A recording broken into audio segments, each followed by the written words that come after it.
Shalom, everyone. Thank you for joining.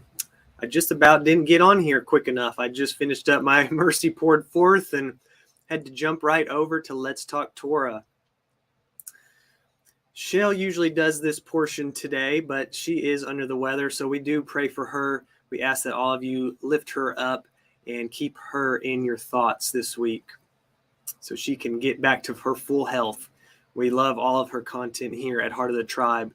Definitely want her back as soon as possible. So today I am going to read the Besorah. I did not have much time to prepare, so I'm just going to read the verses. I wanted to make sure that you guys were able to get this portion this week. Hopefully it will tie into our Shabbat Let's Talk Torah, where we go over the portion in Deuteronomy. I love all the Besorah, connecting the Old Testament with the New Testament. There's so many parallels. The more I dig, the more I find. Obviously, Yahusha and the apostles were teaching from the Old Testament, from the Torah. A lot of times the exact verses were quoted or maybe reworded in their own way. But it's amazing to be able to connect those dots and to see all the similarities. And that just gives validity to the Old Testament, that it is still important in our lives today. We don't want to do without and forsake those words. So much important testimonies, stories in the beginning of time. Let me go ahead and share my eSword so you guys can read along. This portion is going to be out of Luke chapter 23, 1 through 25. It keeps showing, keeps taking it away.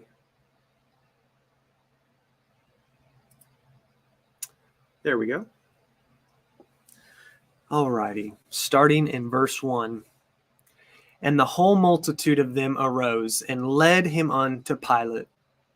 And they began to accuse him, saying, We found this fellow perverting the nation and forbidding to give tribute to Caesar, saying that he himself is Mashiach the king. And Pilate asked him, saying, Are you the king of the Yahudim? And he answered him and said, You say it. Then said Pilate to the chief priests and to the people, I find no fault in this man.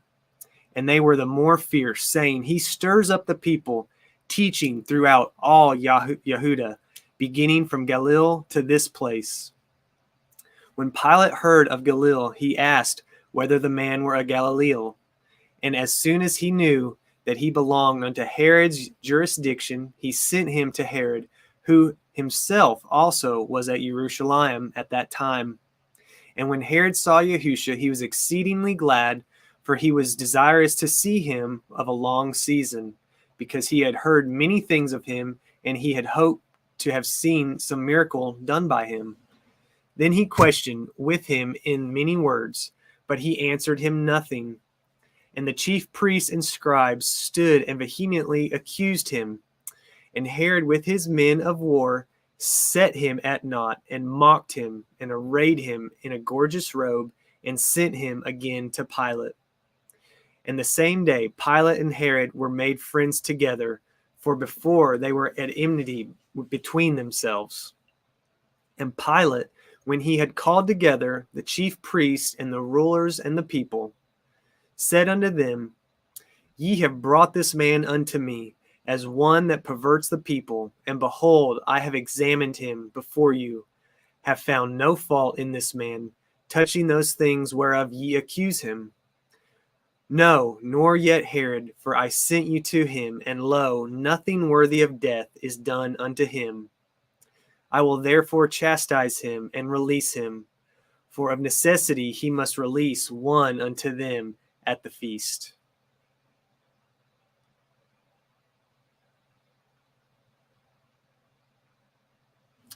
And they cried out all at once, saying, Away with this man, and release unto us Barabbas, who for a certain sedition made in the city, and for murder, was cast into prison.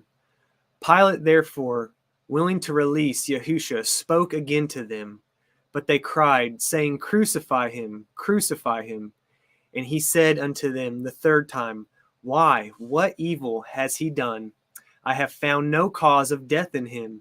I will therefore chastise him and let him go. And they were instant with loud voices, requiring that he might be crucified. And the voices of them and of the chief priests prevailed. And Pilate gave sentence that it should be as they required. And he released unto them him that for sedition and murder was cast into prison, whom they had desired. But he delivered yahusha to their will. As you can see, Pilate did not want to do this. He knew that yahusha was innocent, that there was no reason to put him to death. And as we had spoken in the previous Out of Africa during the Hebrew study, in this case, Barabbas was the scapegoat. He was the one that deserved death. Instead, he was let go, and yahusha took those stripes, that punishment and death for us. Obviously, this was a plan set in motion from the beginning. He knew it had to happen, and so that's why it did work this way. But he did not deserve that. We deserve the death and the punishment and the torture that he endured for us. So thankful for all that.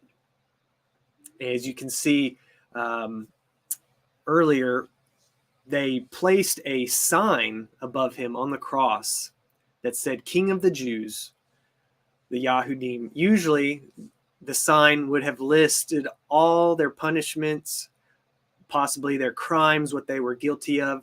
But in this case, he was innocent. He had committed no wrong. So the only thing they could actually place on the sign was that he was the king of the yahvh.